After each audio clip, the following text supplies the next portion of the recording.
beaucoup au collègue qui a posé la question concernant la situation dans le Sud. Effectivement, bon, c'est un problème peut-être beaucoup plus complexe que vous avez souhaité le présenter.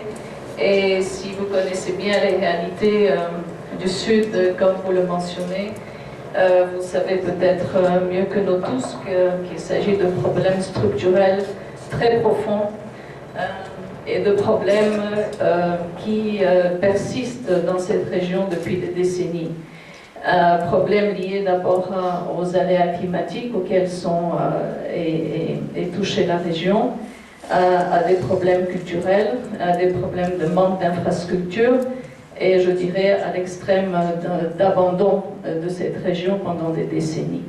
Donc manque d'accès, manque de routes, manque de moyens, manque de structures, de santé, d'éducation, manque, disons, de présence de représentants des institutions publiques, etc.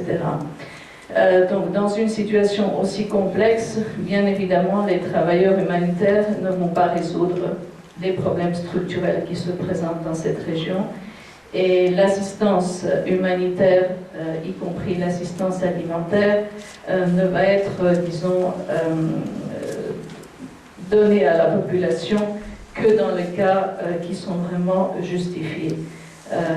Notamment pendant la période de soudure, visant notamment les populations les plus vulnérables, donc les femmes enceintes et des enfants de bas âge, pendant des périodes très critiques de leur développement ou pendant les périodes très critiques de l'année, donc notamment pendant la période de soudure.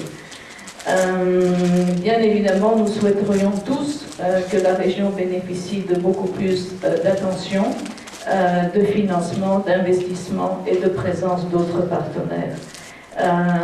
Nous, je pense que nous avions récemment un atelier consacré à la situation dans le Sud, dans lequel tous les acteurs humanitaires ont participé, notamment les autorités locales, et tout en reconnaissant la nécessité d'intervenir dans des cas extrêmes qui justifient l'aide humanitaire, il a été considéré que la solution idéale serait effectivement d'avoir des investissements et une assistance à moyen et long terme. Donc si nous pouvons faire un appel ici aujourd'hui pour éviter que le Sud soit constamment objet d'attention, d'intervention humanitaire, peut-être la solution serait d'appeler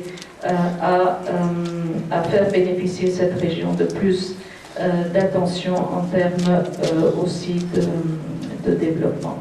Merci beaucoup.